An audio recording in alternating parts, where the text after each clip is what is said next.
pessoal, tudo bem? Sou o professor Diego da Silva, é um prazer tê-los conosco mais uma vez no nosso podcast. Esse podcast hoje conta com a presença do ilustre engenheiro Valério Alor, detentor da metodologia, da patente da metodologia UEP aqui no Brasil, e que vai conversar um pouquinho conosco hoje sobre esse método.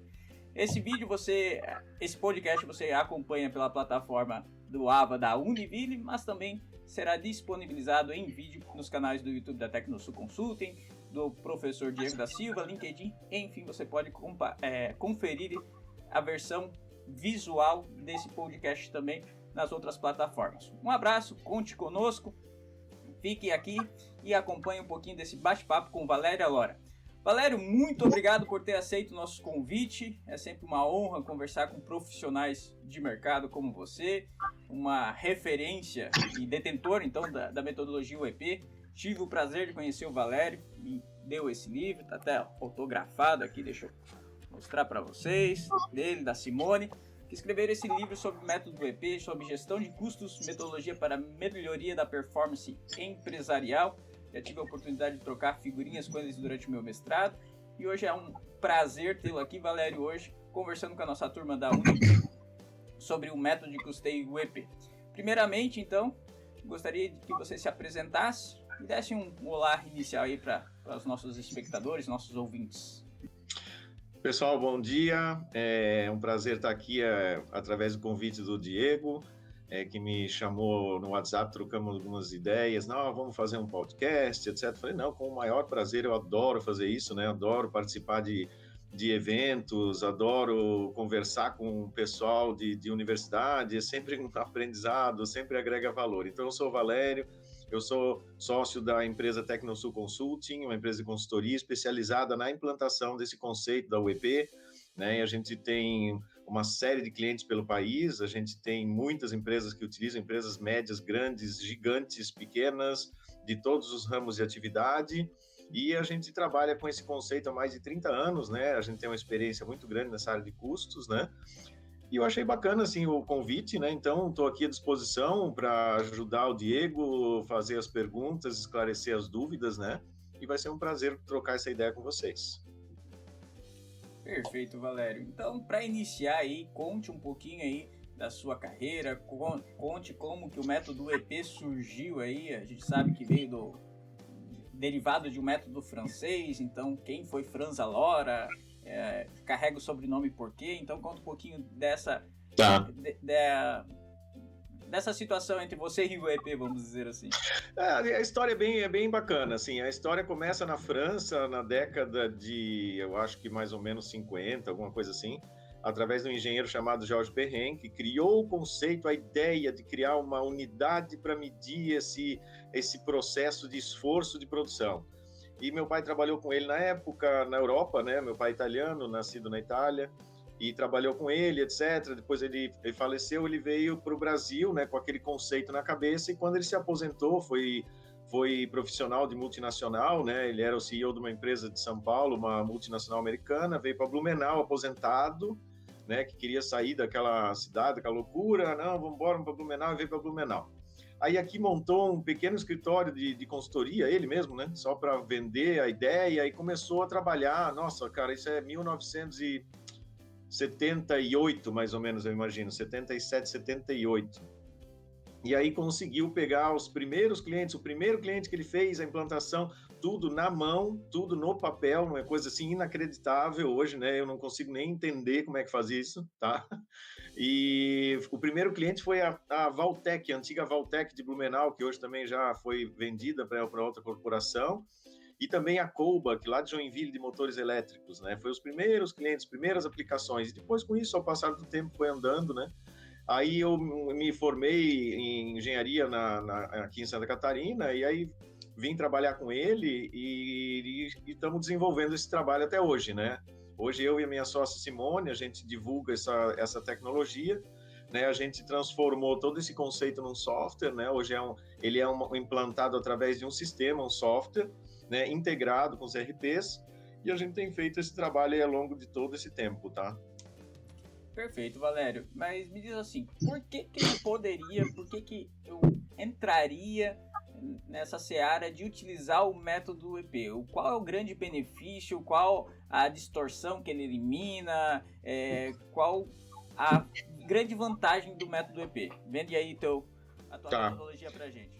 Assim, ó, todos os métodos de custeio tradicionais, o mais utilizado em todas as empresas é um método chamado RKW, tá? Que é oriundo, um método alemão. Então, os RPs de mercado, eles usam esse conceito dentro da sua mecânica de distribuição de custos, né?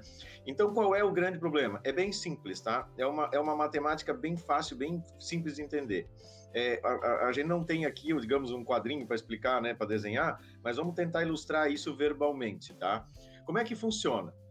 Você tem um centro de custo, esse centro de custo acumula os gastos, né, daquele centro de custo, ele recebe gasto, ele recebe o rateio dos outros centros de custo de apoio, por exemplo, refeitório, manutenção, e aí eu chego e eu tenho um determinado valor em um centro de custo, final do mês. Esse centro de custo de corte de chapas, por exemplo, ele custa R$200 mil, tá? Como que é a mecânica de distribuição desse custo nos RPs de mercado?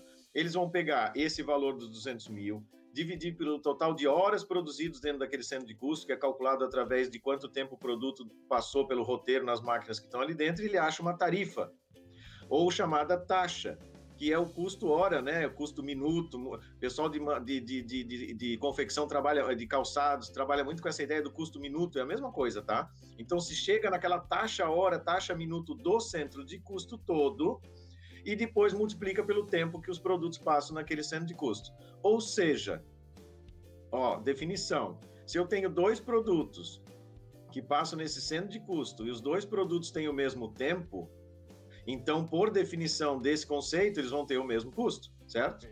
E eu estou dizendo que isso está errado. Por quê? Porque esse centro de custo, eu posso ter diferentes máquinas ali dentro. Eu posso ter uma máquina que consome de corte, que consome 10 kW de energia, eu posso ter um outro centro de usinagem que consome 50 kW de energia. E aí, apesar deles terem operativo daí dentro do EP, então. Exatamente. O que nós vamos fazer? Nós vamos abrir esse centro de custo em várias operações que eu chamo de postos operativos, né? E só que eu vou valorizar cada posto operativo, quanto ele consome de energia, de mão de obra, de frio, de vapor. E aí, com isso, eu faço uma distribuição muito mais lógica do custo dentro daquele centro de custo. Essa, assim, o resumo de tudo, mais ou menos, é isso, tá?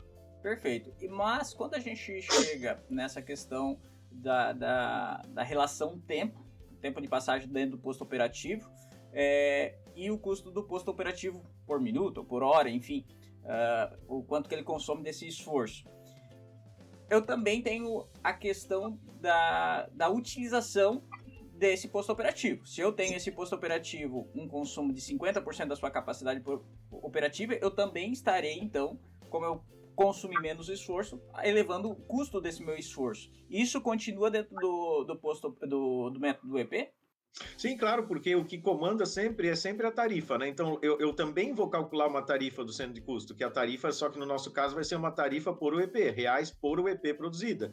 Então, se os postos operativos ali dentro tiveram ociosidade, essa tarifa é maior, né? Então, ele vai ter um custo maior. O bacana de hoje, com a sistematização de todo esse conceito no sistema OEP, é que lá no sistema nosso hoje, a gente tem um módulo de simulação de cenários, por exemplo, né? Aí, então, eu posso calcular o custo dos produtos com os processos e os volumes de produção reais que aconteceram no mês, aí isso incluindo a ociosidade, né? Ou seja, vou ter uma tarifa que aconteceu, mas eu posso jogar isso lá no simulador de cenários e calcular com a produção que eu poderia ter feito, né? Se não tivesse tido essa ociosidade. Isso, exatamente. Aí eu calculo, o custo do produto foi R$10, mas poderia ter sido R$8,50 se eu tivesse produzido o que deveria ter sido feito. Até, né, o Diogo, por um problema de ociosidade ou até por um problema de indisponibilidade de equipamento, né? De OE, sei lá, pifou, faltou energia, faltou matéria-prima, faltou pessoas, entendeu? Perfeito. Valério, a gente estava conversando um pouquinho antes de entrar no ar aqui sobre a questão da contabilidade de custos dentro dos custos de graduação propriamente dito, né? Eu fiz meia culpa aqui, eu conversei com você e disse, olha, sinceramente, quando eu entrei no mestrado, que eu fui aprofundar um pouco mais nas publicações técnicas, que eu percebi que não era o método de custeio por absorção único aceito, e sim a questão do princípio. A que você atribui esse desconhecimento de que você poderia utilizar o método UEP, então, para fins de contabilização também, para fins da contabilidade financeira? Cara, isso é muito legal, porque assim, ó, as pessoas, hoje existem conceitos mais avançados, tá? Existem alguns artigos científicos de Kleeman, que foram os primeiros, né, que começam a dividir esse conceito, dividir em princípio de custeio e método de custeio. E tanto que hoje existem ainda publicações muito famosas no país, tá? Que continuam chamando o método de absorção. Não existe método de absorção. Eu arrumo umas confusões gigantescas na net, tá? Porque são pessoas que dizem, mas como que tu me diz que não tem método? Porque a absorção não é um método, a absorção é um princípio. O princípio diz, eu tenho que pegar o valor total que eu gastei e atribuir isso aos produtos. É isso que ele diz, é isso que o fisco exige. Tá? Que você pegue, a minha fábrica gastou 5 milhões de reais, mão de obra, energia, vapor, frio, ar comprimido, todo o custo de processo. Eu preciso pegar esse valor e jogar em todos os produtos. Isso se chama princípio de absorção. Agora, como eu vou fazer isso? Entra o método. Aí é que vem o método RKW, que é usado nos ERPs, que aí as pessoas confundem e chamam de método de absorção. Não, tá errado. A absorção é o princípio. Aí eu posso usar o RKW, eu posso usar o EP, eu posso usar, sei lá, dividir, eu posso usar o peso do produto, posso usar só o tempo, eu posso usar o que eu quiser. O fisco não te regula isso, desde que eu distribua aquele custo aos produtos, né? Então, se eu fizer isso e somar o custo de todos os produtos, eu volto, vezes o volume, eu volto no valor lançado. Essa é a ideia. Então, o que acontece com a UEP? Respondendo a tua pergunta agora, ó.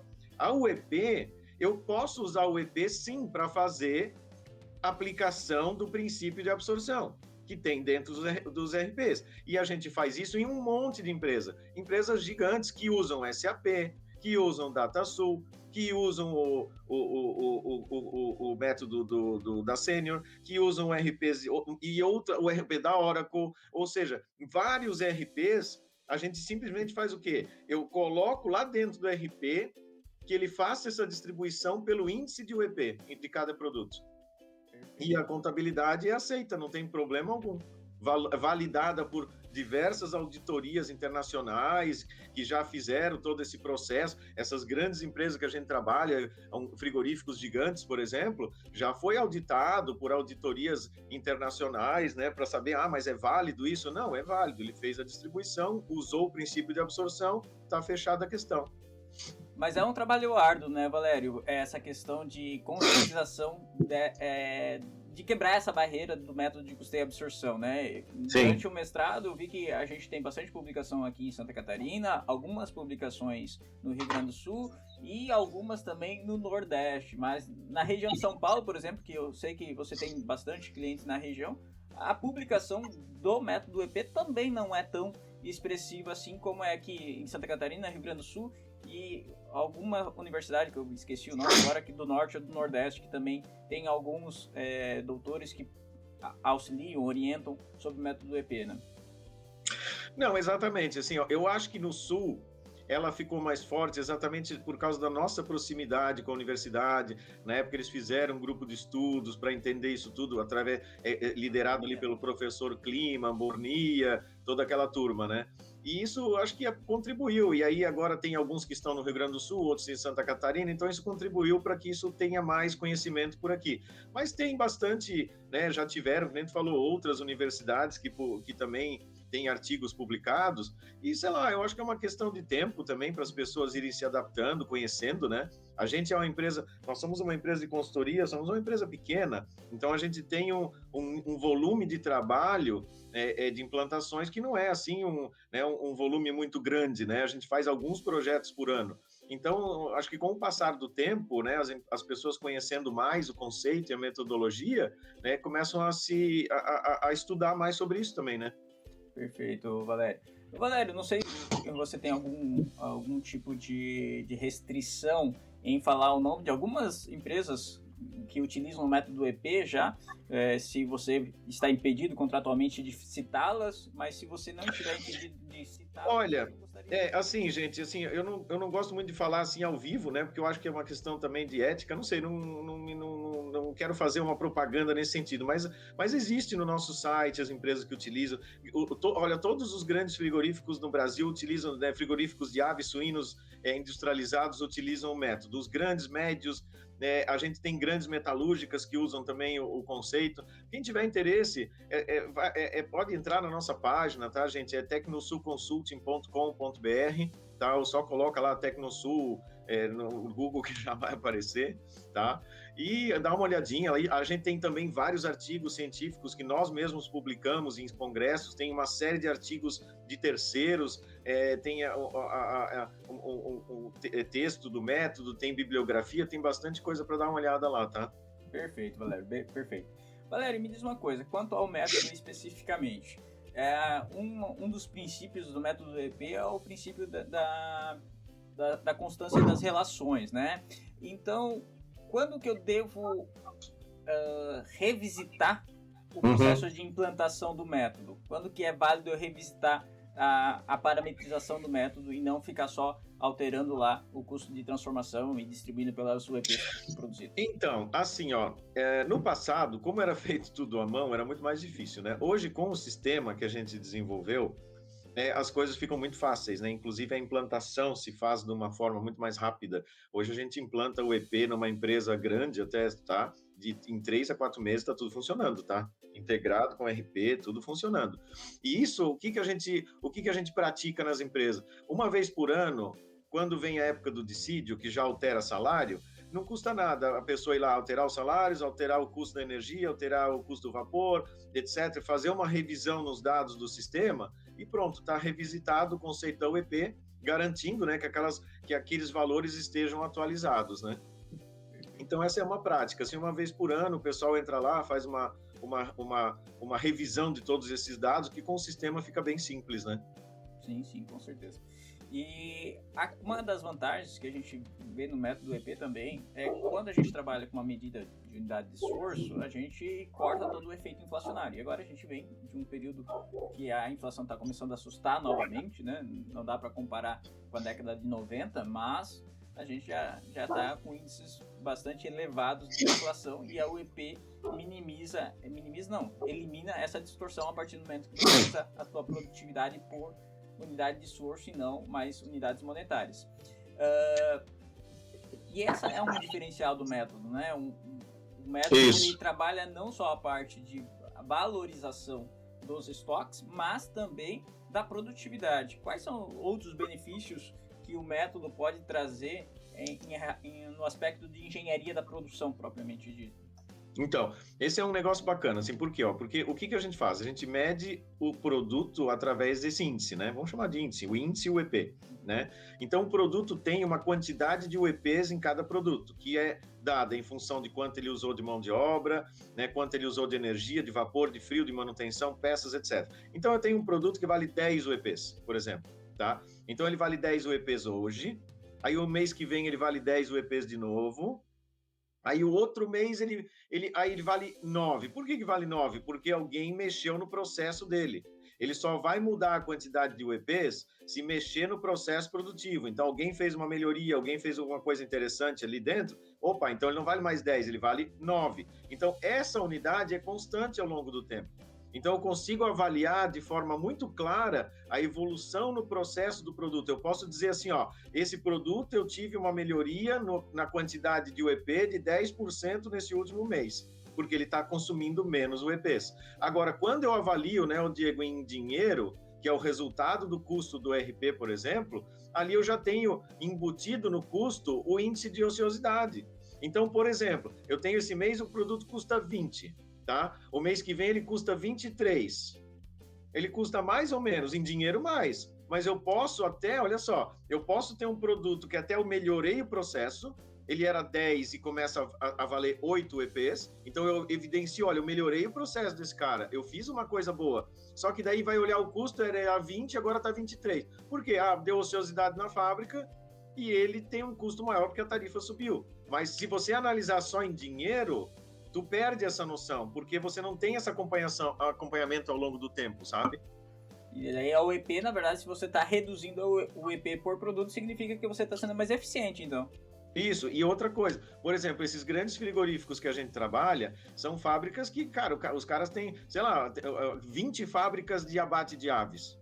Olha só, e você usa a mesma UEP nas 20 fábricas. Então eu posso dizer assim, ó, para fazer uma coxa desossada de frango, na unidade 1 é 10 UEPs, na unidade 2 é 12, na unidade 3 é 8. Então eu desculpa, opa, melhor esforço está nessa unidade 3 aqui, ó. E o que ele faz que os outros não fazem? Porque eu nem analisei isso, eu nem analisei o custo ainda, tá? Às vezes é um equipamento, às vezes é um processo produtivo que é mais interessante, e aí quando calcular custo, aí tem as outras variáveis que vêm, mas eu estou analisando só em UEP, é muito bacana isso. Você citou agora que nem tinha passado pela minha cabeça fazer esse tipo de pergunta, mas como que é a manutenção desse UEP? Deixa eu me expressar melhor. Você disse que um EP ele pode passar de 10 a 8, mas a medição de tempos no processo de implantação, creio eu que seja por produtividade, lote, enfim, e eu vou alterando isso também mês a mês? Sim, altera, porque assim, ó, ela tem um roteiro, tá? Para chegar na quantidade de UEP de um produto, eu tenho um roteiro. Esse roteiro passa em todas as operações naqueles centros de custo, tem os tempos, e aí faz o cálculo todo e se chega no índice de UEP. A UEP sempre vai mudar quando mudar o roteiro. Então, quando é que muda o roteiro? Ele muda o roteiro quando eu faço uma melhoria, né, no processo. Então, alguém foi lá na fábrica, estudou um processo de melhoria de tempo, de processo, etc. Tá? E aí afeta a quantidade de UEPs. Né? Ou quando alguém corrige alguma coisa também, né? Algum tempo que estiver errado, sei lá. Então, sempre que mudar o roteiro, ele vai ter essa alteração de UEP. E o roteiro ele pode estar no nosso sistema, como o roteiro pode estar no RP da empresa, tá? Ele pode estar lá. Então, se o roteiro já está no RP da empresa, a gente só busca ele e traz para nós. Se ele está dentro do sistema UEP, eles vão manter o roteiro atualizado lá dentro do sistema UEP. Perfeito, perfeito. A aplicação em empresas industriais é bastante prática, né? É bastante Sim. prática no que se refere a identificar quais são todas as etapas. E na prestação de serviços uniformes, vamos dizer assim, aqueles que têm mesmo roteiro, mesmo tempo entre um produto, entre um serviço e outro. Vocês já adotaram essa metodologia em alguma empresa de serviços? Não? Então, assim, ó, a UEP ela é um método assim extremamente focado na indústria, né? Aí sim, seja qualquer indústria, ela têxtil, mecânica, alimentícia, de todos os tipos, química, né? De todos os tipos possíveis, né? Ela se adapta assim com uma facilidade muito grande. Tá? Agora, no serviço, ele tem que ter algumas características, né? Então, a gente já aplicou sim. Então, por exemplo, né, vou até comentar ali no Porto Nave, né? A Porto Nave é uma empresa de serviço e ele usa o conceito da UEP para medir os processos, mas ali o processo é bem fácil de entender, né? São diferentes guindastres e caminhões e equipamentos que movimentam diferentes tipos de containers lá dentro e a gente consegue calcular o custo de cada um desses processos. Mas são serviços bem específicos, tá, Diego? Assim, não é fácil de adaptar, tem que pensar bastante, assim.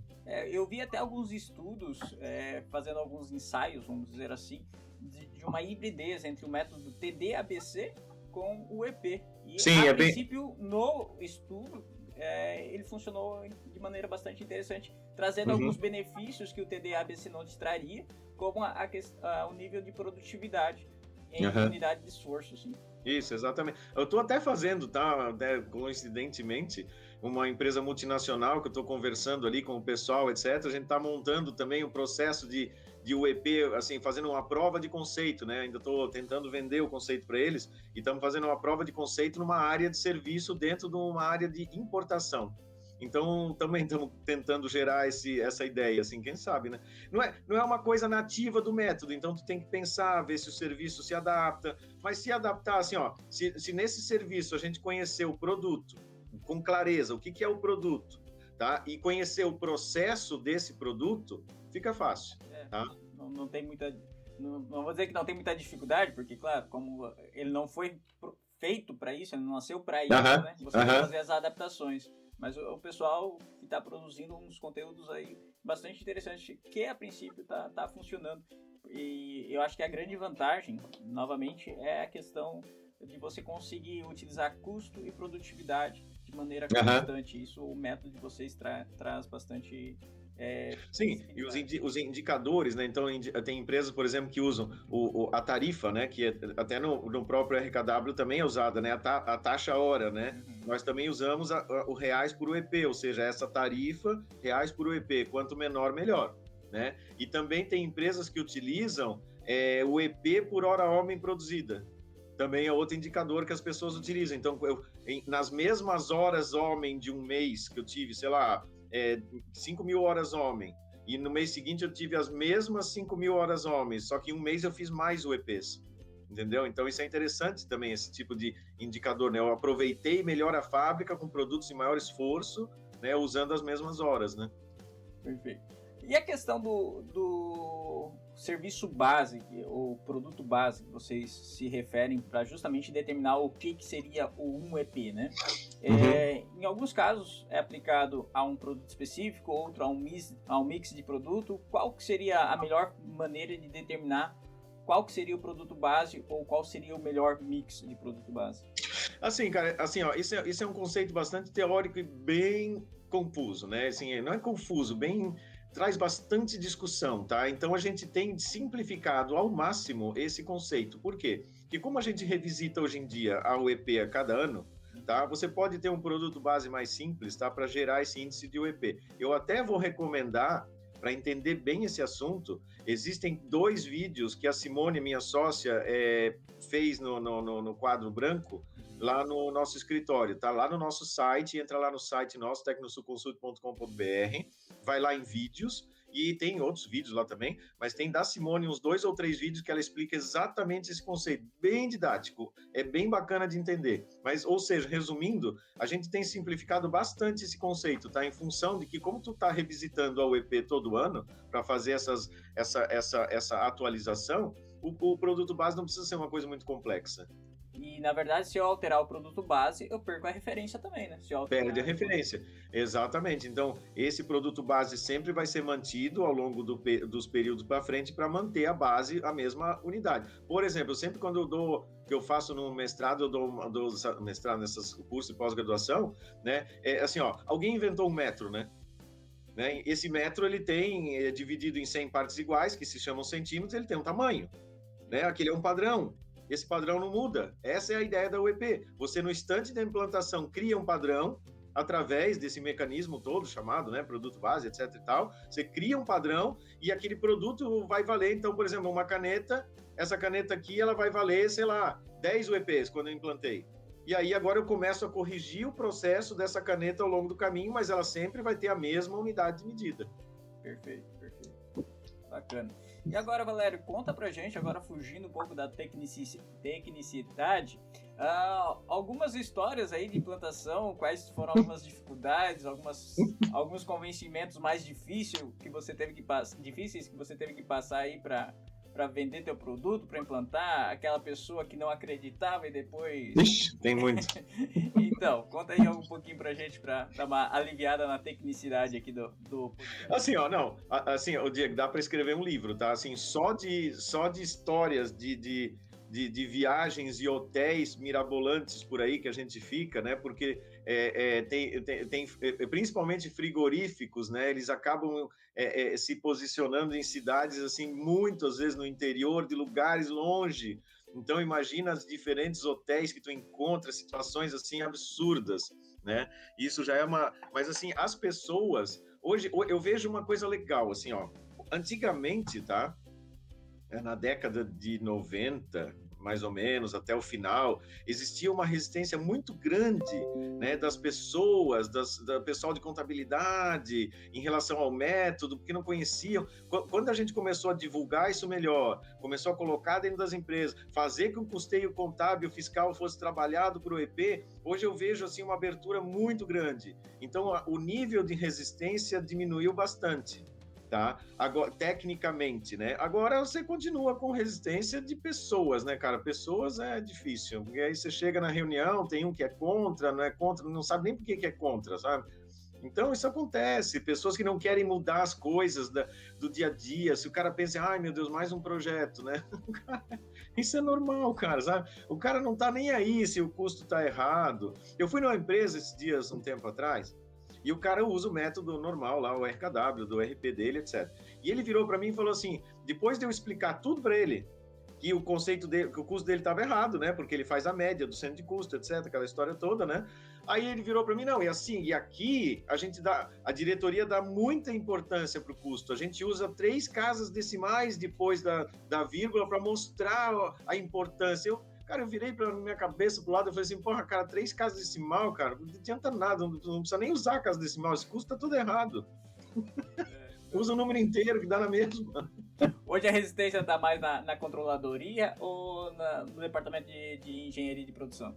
Sim, acho que um pouco mais na controladoria, às vezes pela falta de conhecimento, mas quando a gente consegue fazer uma apresentação boa, sabe, que tem a direção da empresa junto e que há uma discussão boa, as coisas fluem bem, sabe? Então as pessoas gostam do conceito e aí acaba esbarrando mais até assim, ai não, olha, agora não dá para mexer, vamos deixar um pouco mais para frente, aí daqui a pouco aquele projeto volta, porque também tudo é uma questão de time, né, Diego? Vender consultoria, às vezes você vai vender um negócio legal para uma empresa, eles gostam da ideia, mas não é aquela hora, tá tendo um outro projeto, né? Tem outras coisas em andamento, tem o orçamento, tem não sei o quê, tem o bloco K, então aí daqui a pouco dá certo, né? E aí o projeto anda, né? O pessoal de engenharia de produto, acredito que gosta mais de fazer essa revisitação para parametrizar todo o sistema, creio eu, né? Sim, bacana, porque eles podem usar muito para desenvolvimento, né? Então, um produto, antes de ser produzido, ele pode ser colocado lá no sistema UEP, no módulo de simulação, desenha o roteiro dele, desenha a ficha técnica, ele já tem o custo de antemão, né? Sim, sim. E o custeio padrão ainda não precisa ser descartado dentro das empresas que entram o UEP, né? Não, de jeito nenhum, né? Você pode, inclusive, a gente hoje com o sistema, Diego, é muito bacana isso também, tá? Que a gente nem comentou. A gente pode rodar a UEP com os roteiros padrões, né? E a ficha técnica padrão, que está lá no RP, eu trago tudo isso para o sistema UEP, aí dado o volume de produção, os gastos que teve, não sei o que, eu rodo o custo do mês com roteiros padrões e fichas técnicas padrões. Só que aí no módulo de simulação, o que eu posso trazer? Se a empresa tiver as ordens apontadas, né, em cada operação de trabalho, muita empresa tem isso, tá? E o consumo de material apontado na ordem, eu trago o roteiro real e o consumo real. Então, eu tenho o custo do mês feito pelos roteiros padrões e o custo feito pelo real apontado. Isso a gente tenta, aí o cara compara mês a mês, isso é muito bom, porque eu posso ter um roteiro padrão que aquele biscoito vai ser feito na linha 5, mas ele nesse mês não foi na 5, foi na 8. Aí eu trago essa diferença. Por que ele produziu na 8? Porque a 5 estava ocupada, tivemos que fazer na 8. Pô, mas a 8 é mais cara, por isso que o custo ficou maior. A gente traz tudo isso. E aí é que vem o legal, né? Que com o advento do sistema, isso tudo é possível. Imagina fazer isso na mão no passado, cara, impossível, né? Não teria como, né? Daí sim que você tem que utilizar meio que a constância das relações mesmo, né? Você não altera mais tempo, porque você não tem como tirar a medida manualmente de tudo, né? Então... Sim, e aí é que ele se aproxima, o sistema UEP, ele entra como uma luva nessa ideia de indústria 4.0. Por quê? Porque nós temos uma empresa que o custo roda automático, sozinho. É tudo feito por importação de dados, a ordem, o roteiro real da ordem, o consumo de material, tudo automático, cara. Ninguém faz nada, o carinha só mantém ali alguns dados no sistema atualizados e chega no fim do mês, ele roda aquilo em 10 minutos e trazendo o custo totalmente integrado ao RP, com toda essa leitura. Aí que quem fez a leitura das ordens foi um sistema MES dentro da fábrica, que tem sensor em todas as máquinas, entendeu? Não tem nem aquela história do apontador, assim, que o cara pegou e clique, clique. Não, esquece, não tem nem isso. É tudo automático, assim, sabe? Feito automático na fábrica, com coletores de dados, e isso tudo vem para o nosso sistema. É um sonho, praticamente, né? Não é toda indústria que pode fazer isso, né? Porque se a gente está falando, por exemplo, eu tenho uma fábrica de móveis lá em Araponga que faz isso. Tudo automático, ninguém põe a mão em nada, mas ele tem muito menos máquinas e máquinas grandes, né? E aí todas elas têm sensor ligados ao sistema MES que traz esses dados para nós. Agora, você vai para dentro de um frigorífico, é impossível isso, né? Não dá para colocar chip Esquece. de frango. Não, tá louco? Tem 500 pessoas numa sala de corte fazendo um monte de coisa. Você não tem como apontar isso automático, é impossível. Verdade. Assim, Valério, os exemplos que você tem dado têm sido bastante de empresas maiores, né? Hoje, o método EP é viável para empresas menores? Então, esse é um dos grandes problemas, né? Porque começa, a empresa menor, ele é viável, quer dizer, viável, ele pode ser usado, tá? Com certeza, não tem nenhum impedimento técnico de ser usado numa empresa pequena, de forma alguma, tá? O problema da empresa pequena é que eles não têm recursos, né? Eu não estou nem falando de recursos para contratar uma consultoria para implantação, são recursos internos mesmo, às vezes ele não tem nem gente para poder tocar isso dentro da empresa. Eu tenho vários projetos, às vezes, que a gente acaba perdendo de uma empresa menor, né, e nem tão pequena, às vezes, tá? Que o cara fala para mim, cara, eu não consigo fazer isso agora, eu não tenho ninguém, eu vou ter que esperar para o dia que tiver uma pessoa disponível a gente poder tocar isso para frente. Mas, no caso, em planilhas, é possível, mas não tem a mesma acurácia. Não, esquece, cara, isso aí eu sou, assim, veementemente, totalmente 250% contra, porque não existe custo em planilha, isso é risco, porque o custo tem que ser um sistema, ou tu usa o RP, aí vem essas variáveis, né? Ou tu usa o RP com o sistema nativo dele, que vai fazer tudo integrado, né, com confiabilidade da informação, mas aí ele tem o problema da lógica do cálculo do método. Aí, eu não quero usar isso, eu quero usar o EP. Então, cara, tu tem que ter um sistema que está conectado com o RP para ter a segurança de dados, para ter a relação entre esses dados confiáveis. E são vários problemas, né, Diego? Assim, planilha Excel, cara, primeiro, o cara pode pegar, anexar num e-mail e mandar embora. Vai começar a história, tá? E as pessoas, isso é um risco de informação da empresa, tá? Segundo, as pessoas, o Excel é uma coisa tão simples, tão básica, cara. Se eu tenho duas planilhas, tá? Essa daqui lê os dados da outra, certo? Se eu abrir primeiro a base e depois a segunda que lê os dados da outra, ele não tem que dar nenhuma mensagem. E às vezes aparece, né? Atualizar os vínculos, pronto, ali já tá o furo, cara. Porque o cara, assim, ele diz assim, sim. Ele não sabe nem o que tá acontecendo, cara, de onde é que tá buscando esses vínculos. Entendeu? Então, daqui a pouco, tu tá buscando uma outra planilha que não é mais aquela, que é a antiga. Onde é que está a segurança da informação, entendeu? Então, isso é uma coisa que a gente defende muito, assim, o uso de sistemas integrados, né, conectados ao ERP para trazer informação cada vez mais confiável e correta. E com segurança da informação, né? A gente tem um laticínios, só para tu ter uma ideia, a gente tem um laticínio muito grande, tá? Em São Paulo, que trabalha com o EP e usa o sistema da Oracle, né? O EBS da Oracle. Tudo integrado, o EP, etc. Fizemos uma reunião uma vez com o pessoal todo lá na reunião, uma mesona grande, né? Um monte de gente, isso aqui. Aí nós falamos que a gente queria trazer, olha só, a gente queria trazer as fichas técnicas dos produtos para o sistema EP. Para quê? Para eles terem o custo lá, mexer, etc. Cara, foi uma confusão do cão. Não, mas isso é segredo industrial. Como é que vai levar a ficha técnica do iogurte grego lá para dentro? Imagina, os caras vão ver a fórmula. Cara, foi uma discussão de uma tarde inteira.